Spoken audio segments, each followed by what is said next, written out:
샬롬 할렐루야. 에베소서 6장 10절에서 18절. 끝으로 너희가 주 안에서와 그 힘의 능력으로 강건하여 지고 마귀의 관계를 능히 대적하기 위하여 하나님의 전신 갑주를 입으라. 우리의 씨름은 혈과 육을 상대하는 것이 아니요 통치자들과 권세들과 이 어둠의 세상 주관자들과 하늘에 있는 악의 영들을 상대함이라. 그러므로 하나님의 전신 갑주를 취하라. 이는 악한 날에 너희를 능히 대적하고 모든 일을 행한 후에 서기 위함이라. 그런즉 서서 진리로 너희 허리띠를 띠고 의의 호심경을 붙이고 평안의 복음이 준비한 것으로 신을 신고 모든 것 위에 믿음의 방패를 가지고 이로써 능히 악한 자의 모든 불화살을 소멸하고 구원의 투구와 성령의 검 곧 하나님의 말씀을 가지라. 모든 기도와 간구를 하되 항상 성령 안에서 기도하고 이를 위하여 깨어 구하기를 항상 힘쓰며 여러 성도를 위하여 구하라. 아멘. 하나님의 전신 갑주를 취하라. 네 번째입니다. 진리의 허리띠, 의의 흉배, 평안의 복음에 예비한 것으로 신을 신는다 했고 평안의 복음에 예비한 것으로 신을 신고에 대해서 구체적으로 증거합니다. 우리가 진리의 허리띠를 띠는 것은 하나님의 말씀을 듣고 무장해서 진리 안에 든든히 서는 것을 말하며 의의 흉배를 붙이는 것은 말씀을 지켜 행하여 하나님의 의를 이루는 것을 뜻합니다. 평안의 복음에 예비한 신을 신기 위해서는 주님을 믿기 전에 신었던 죄와 악의 신을 벗어야 하는 것이지요. 죄악의 신과 복음의 신에 대해서 살펴봅니다. 주님을 믿고 벗어버려야 할 더러운 죄악의 신입니다. 신발신. 평안의 복음의 신을 신기 위해서 벗어버려야 할 더러운 죄악의 신이라는 것은 주님을 알기 전에 행하였던 비진리의 모든 것을 뜻합니다.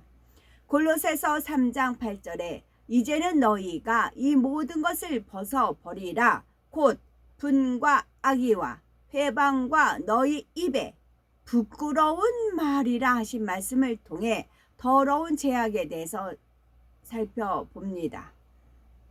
먼저 분을 버려야 합니다. 나는 버렸다고 생각하는데 어느 때는 못 참고 분을 낸다면 아직은 육에 속한 사람이죠. 육에 속해 있는 사람이지요. 상대가 너무나 악해서 분을 낼 수밖에 없었다고 할 것이 아니라 내 안에 혈기가 있음을 인정해야 합니다. 다음으로 악의를 버려야 합니다. 악의는 남을 해롭게 하거나 미워하는 악한 마음이나 옳지 않거나 좋지 않은 의도나 의미를 뜻하지요.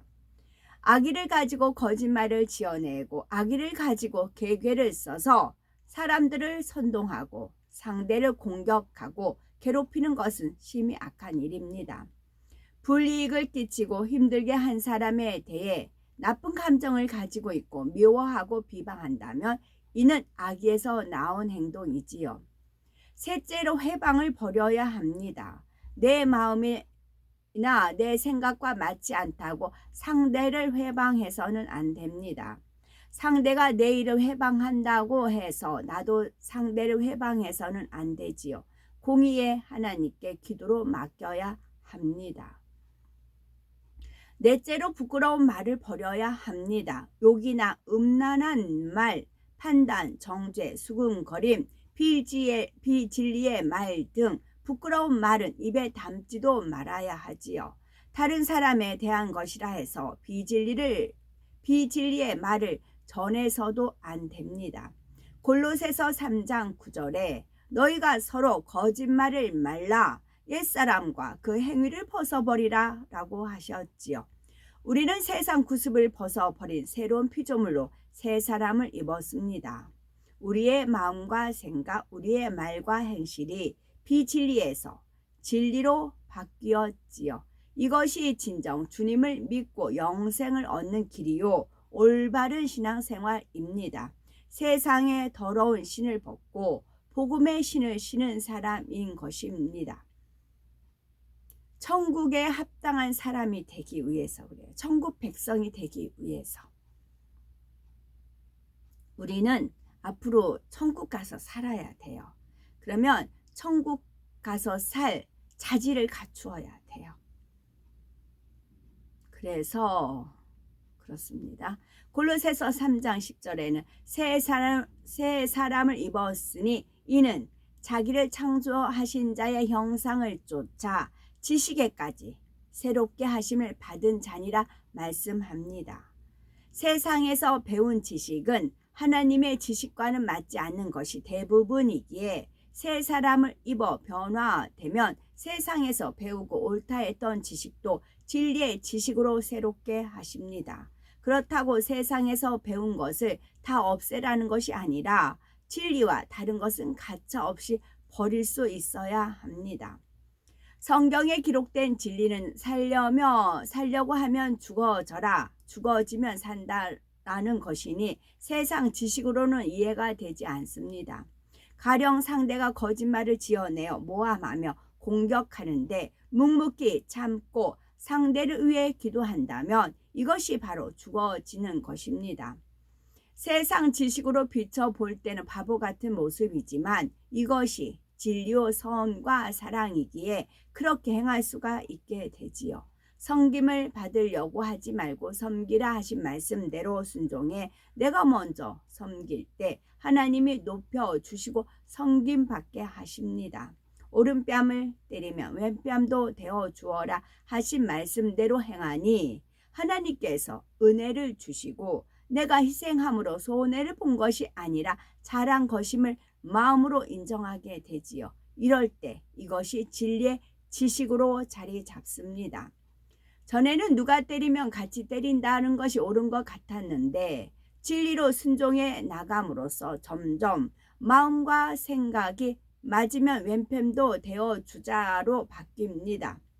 사도 바울의 고백처럼 우리도 세상에서 옳다 했던 나의 생각과 성격도 깨트리고 배설물로 여겨야 합니다. 그럴 때 옛사람과 그 행위를 벗어버린 새 사람이 될 수가 있으며 더러운 죄악의 신을 벗고 평안의 복음의 신을 신게 됩니다.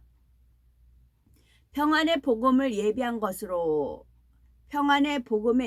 것이라 하신 이유를 살펴봅니다. 복음의 신을 신고 있었다면 세상의 어떤 세파에서도 평안하고 안전했을 것입니다. 하지만 이런저런 문제로 평안하지 못했다면 복음의 신을 올바르게 신지 않았음을 알아야 합니다. 평안의 복음의 신에서 평안이라고 하신 이유는 주일을 주 안에서 안식을 누리는 날이라고 안식일이라 하는 것과 같습니다. 하나님을 사랑하여 주일을 거룩히 지키는 사람은 신령과 진정으로 예배하고 봉사하며 하루를 온전히 교회에서 보내도 힘들고 피곤한 것이 아니라 오히려 행복합니다.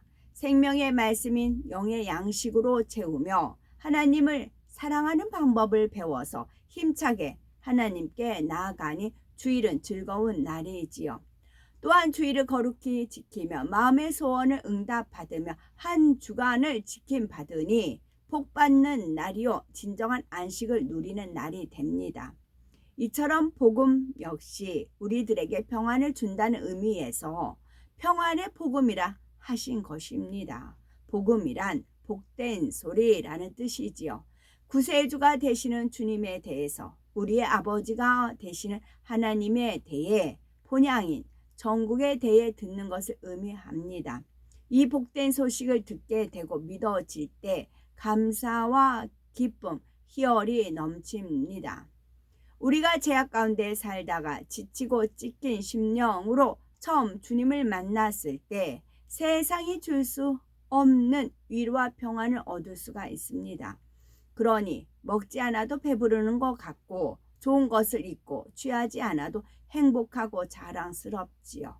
하나님의 아들, 딸이 되었기 때문이고 죄인인 것을 깨달았어도 주님의 보혈을 의지하여 구원의 확신이 넘쳤고 아직 작은 믿음이라도 세상에 두려울 것이 없습니다. 깨어 기도함으로 성령의 충만함을 입어 세상을 이길 수 있는 힘이 주어졌지요. 이것이 참 평안을 주시는 복음의 위력입니다.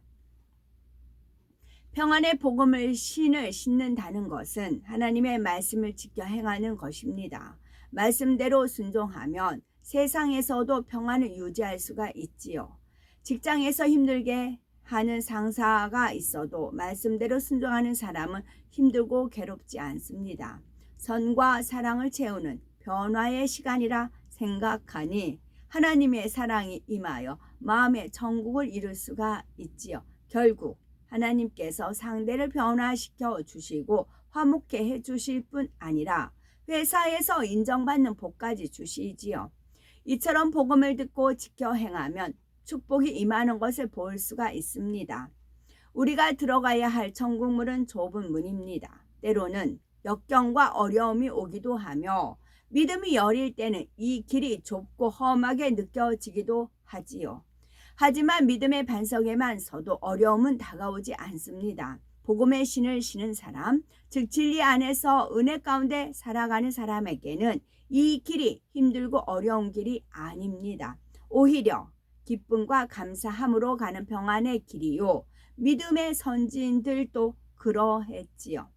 초대교회 때 베드로 사도나 바울 사도는 육적으로 볼 때 험난한 길을 갔지만 천국에 소망이 있고 믿음이 있기에 순교하는 그 순간까지 힘들다 하지 않고 감사함으로 달려갔습니다.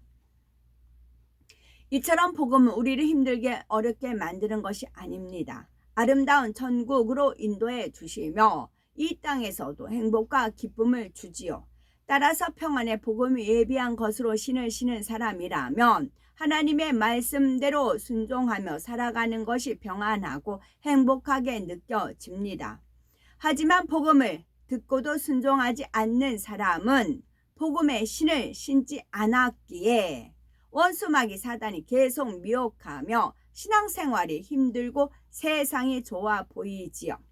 그러니 성경은 세상을 온전히 끊으라 하십니다. 세상을 끊으면 무슨 재미로 사나 라고 생각할 수가 있겠지요.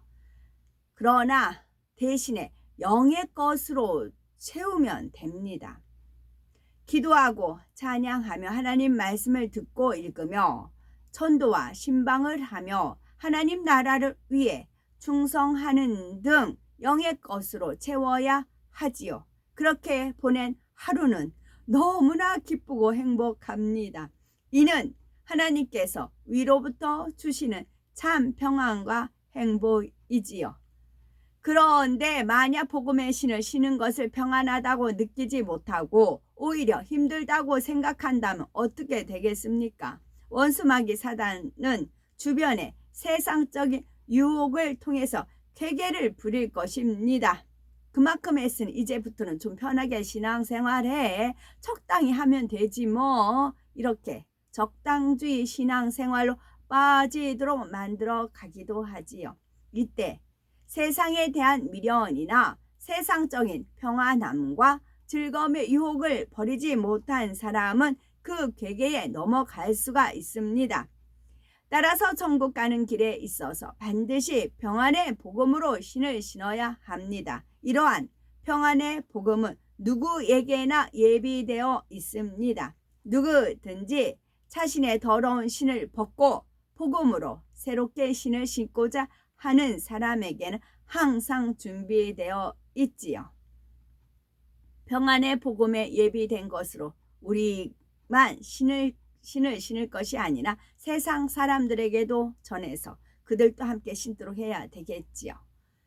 연단이나 어려움을 당할 때는 슬프고 마음이 아플 수 있으나 하나님의 섭리를 믿는 사람은 하나님의 뜻을 찾기에 평안하며 기뻐할 수가 있습니다. 성령 받기 전 예수님의 제자들은 예수님이 잡히시니 도망가 버렸지요. 하지만 성령을 받아서 성령의 음성 주관을 받고 있는 우리는 하나님의 비밀한 섭리와 뜻을 알고 믿기에 평안하며 기도와 금식으로 승리해 나갈 수가 있는 것입니다. 더 힘차게 하나님의 영광을 보기까지 나아가며 하나님의 뜻을 온전히 믿고 불같이 기도하여 사명을 힘써 감당하여 잘했다 칭찬받으며 하나님께서 주시는 참된 평안만 누리는 우리가 되셔야 되겠습니다. 아멘. 요즘은 어떤 문제가 있어서 전화하면 거의 그 컴퓨터 AI 뭐 아이유 뭐 하면서 이렇게 응답을 하잖아요. 저거 이제 은행에 뭐가 잘못돼서 계속 오늘 전화하는데 계속 그 답변만 해요. 그래서 계속 뭐 그가 원하는 데 하면 이게 뭐 못 알아들었으니까 다시 하라는 둥 그래요. 상담은 연결을 하려고 하는데 안 돼요. 10분 소요가 됐어요. 저는 이걸 보면서 이제 카톡 올리고 이제 은행을 가야 될 것 같은데요. 이걸 보면서 뭘 느꼈냐면 하나님께서 인간을 창조하신 이유가 인간 경작을 하시는 이유가 천사들은 많잖아요. 근데 천사들은 복종만 하게 되어 있어요. 순종만 하게 되어 있어요. 천사들은. 그래서 이게 원하는 게 안 와요. 이렇게 하나 주면 하나 딱 돌린다거나 그렇게 돼요. 그러나 사람은 아니요. 사람은 이제 허다못해 어제 참 행복한 그런 봤는데 어떤 아가한테 최고로 친한 친구가 누구냐고 어떤 목사님께서 물어봤어요. 그랬더니 이 아가가 예수님이요 하고 답변을 하더라고요. 천사들은 그렇게 입력하지 않는 이상은 그런 답이 안 나와요. 그러나 사람은 나올 수가 있다는 거예요. 그래서 이 땅에서 우리가 희노애락을 느끼며 사는 이유는 그런 하나님께서 참 자녀를 경작하시기 위해서 우리에게 상대성을 배우게 하기 위해서 이 땅에서 인간 경작을 시키는 것입니다. 우리는 하나님을 기쁘시게 하는 참 자녀로 나와야 되겠습니다. 아멘.